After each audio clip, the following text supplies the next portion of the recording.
we think about Augusta, Richmond County and the surrounding area here, but let me give you a little basis of understanding about Georgia, and I sort of call it by the numbers. I'm an engineer, so I like numbers. There's no decimal points involved, so everybody should be okay.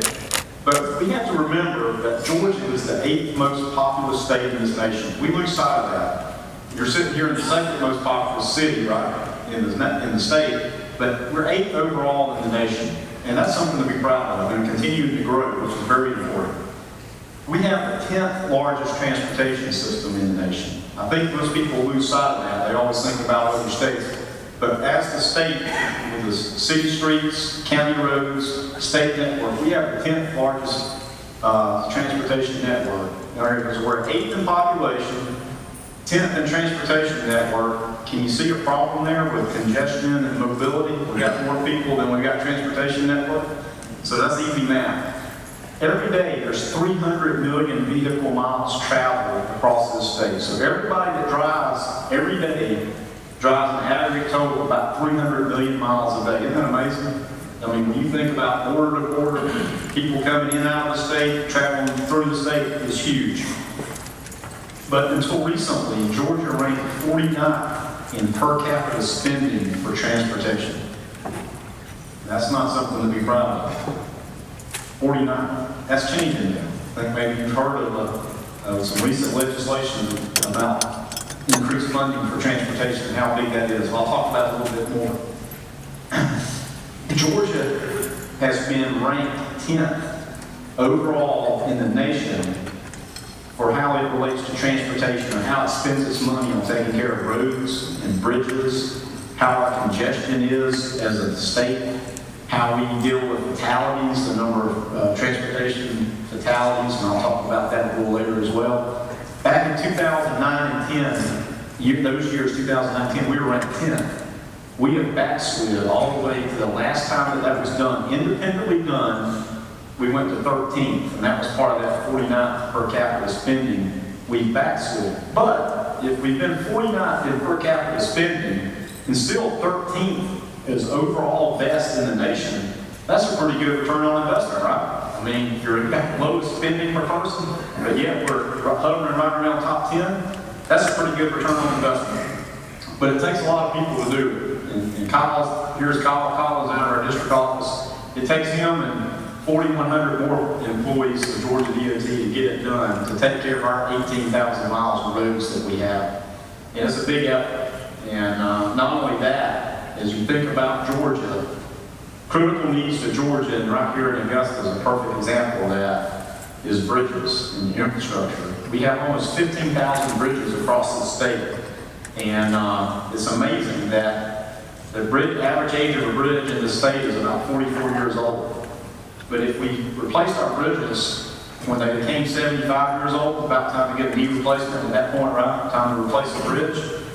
We need to be replacing about 200 a year. And we've been doing about 60 or so. So this increased funding, I'll elaborate on a little bit more, will help us take care of that because bridges are very critical. Georgia DOT bridges are pretty good. The interstate bridges, the state route bridges are all pretty good shape. But on the city streets and county roads, and you guys actually do better than most, but you don't have to go but a county or two away from it and start seeing the real needs of county bridges to be replaced. There's almost 1,500 of those bridges that are posted. That means that a legal load cannot drive over. And then even on the lower volume roads, some of the low volume roads, you say, well, that bridge is not important. But if a farmer can't get his crops out of the field and across the road, that has a negative impact on the economy and commerce. So even those small bridges are very critical that have to be in good shape. But as we think about our other transportation assets, besides roads and bridges, and I think most people think about Georgia DOT as roads and bridges, we have to think about our other transportation assets that really make a difference in the economy and how we move this economy ahead, such as our airports. Everybody thinks about Parksville-Jackson International, as the mayor of Atlanta says, the planet's busiest airport. And it truly is the world's busiest airport. But we have 103 other airports in this state that is all about how commerce happens, about getting in and out. And it's important that we provide that support to those airports so that we can continue a strong economy. The other transportation assets we have is transit, and that's a big component of moving people. Did you know Georgia has 128 transit providers? When you think about going to Atlanta, about Marlin, you think about your transit operating system here. But across the state, at 159 counties, there's 128 transit operators. We touch about 130 some odd counties with transit operations. And that's very important. It's very important from an urban point of view, where there's 14 urban providers, we have one of them. But across the state, other cities, Macon and Savannah and Columbus and Rome and Gainesville, you go around the state, there's 14 urban providers, but 114 of them that are just the rural providers that help get people to work, from work, to the doctor, from the doctor on a daily basis. And that's very important too. And of course, the other transportation asset that you have, I don't know my directions, which way is the river? To the river.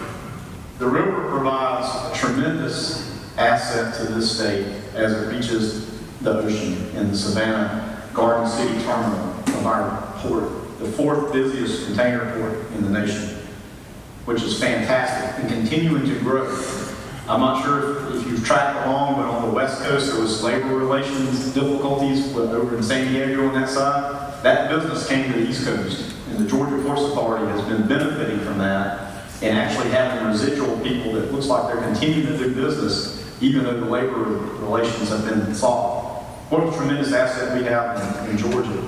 This river provides that, and I know there's efforts here even talking about an intermodal opportunity here.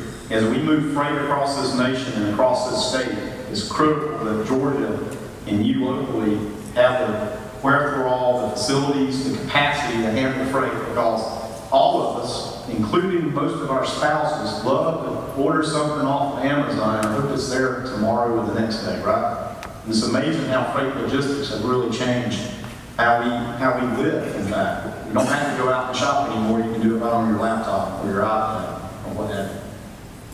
So those are just sort of the overview of our transportation assets. Georgia has a lot. We have a lot to be proud of. There's a lot of good things going here. And you certainly have a lot of good things going here as well in Augusta, Richmond County. But we'll talk a little bit about funding, because that has been the success story of the year for us. And coming in as a new commissioner and Chairman Grantham here, I have to say, things are looking good for us. It's a great opportunity we have before us. I need to tell you a little bit of caution about our federal situation. And believe it or not, I know this is hard, and I don't want to offend anybody, but Congress is having a hard time getting things together. That may be a news flash, but they're really having a hard time as it comes to transportation funding. The way that transportation funding at the federal level happens is when you buy a gallon of gas, 18.4 cents per gallon, gets collected in Georgia, gets sent to Washington, D.C., and then we ultimately get it back. But the issue has been that over time, that has not kept up. So Congress does what Congress does, and they borrowed money to give states more and more money. When Mr. McCulkey was chair, we used to get about 91 cents back for every dollar we sent up. Today we get about $1.05 back for every dollar we send up. So that math doesn't work very well in our personal finance or our business, but that's where we are as Congress. Congress has yet to fully fund this year's transportation program. We're working on a 2-month extension at this moment. So I ask you, as you run your business and you run your household, if you're only working on a month-to-month basis, it's hard to meet the public's expectation. So bear with us, because it's hard when we're trying to deliver transportation projects and we're not sure at this moment what August holds. There is no money for August at this moment. To try to run a $1 billion program 2 months at a time is a challenge, but we're up for the challenge and we're going to make the best of that. So I want to talk a little bit about how these two relate together, because there's been a lot of conversation back and forth we've heard about double taxation and all that. I'm here to dispel all those rumors. You're first. The governor made that very clear to me early on, is the regions that pass T-SPLOST are the first in line. In fact, the legislation, the T-SPLOST legislation, back in 2010, 2012 when it came forward, specifically said you don't divert money away from the regions that pass because they voted for it. So we've been very diligent that the 3 regions that passed get the first dollars. Now, as this new funding comes forward, it only adds to the kitty. And you have a whole lot more needs listed than we were able to fund out of the original T-SPLOS. So this gets us the ability to keep moving things forward in a very positive way. These new dollars that are coming in are subject to congressional balancing, so each board member gets a 1/14 share that makes sure it comes this way. And I can pretty much assure you that this man behind me will make sure he gets his fair 1/14 share of additional revenue, as well as the other 13. They're pretty vocal about making sure they get their fair share. The other thing that's still in place was there was a local match component. Since you voted yes for T-SPLOS, because the local governments, right, maybe they only have to put 10%. All the other counties still have to put 30% forward for match for the state dollars. Right here in the central Savannah River area, there's been $139 million collected off of T-SPLOS. $139 million. You're $139 million ahead of everybody else. It's amazing. Because you said yes, you're figuring out a way forward. Almost $35 million of that went directly to the local governments in the region to allow them to do more things. And I think Augusta, Richmond County can attest, they've had the ability to do things that they have not been able to do before. So it's very important of how this has come forward, how these two things come together to really make a big success. And it is going to be fantastic. So for the 3 regions that passed, as a guy told me, he said, sometimes you got to put gravy on your taters, and this is gravy on your taters, and it's going to be fantastic. There's been a lot of good projects that are underway right here in the Augusta, Richmond area.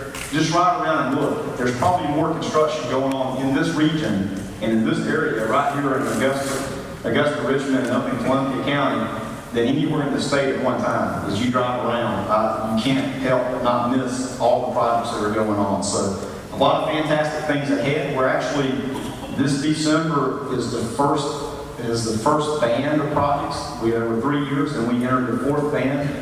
Things are going very well. We're getting projects in under budget, getting them completed on budget and on time, so everything is going very well. And it's going to be even better going forward as we get these new revenues in.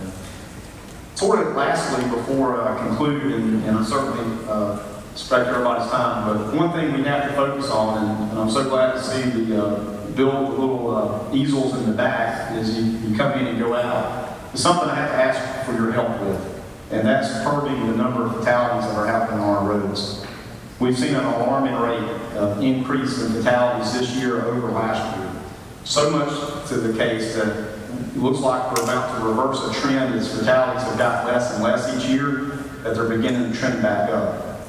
One of the most alarming things is what we're seeing is that 60% of the vehicle fatalities, over half, are one-car vehicle crash. That means something's happening that drivers are killing themselves, regrettably, somehow. And I have to think, don't have proof. We do a lot of data research, but we have to think that these things right here may contribute. So please, talk to your family, be the example, turn it off, put it in the back seat. I'm as tempted as everybody else. If that thing buzzes, I almost slobber like a dog. I want to get it and see what's going on, But please, don't be distracted.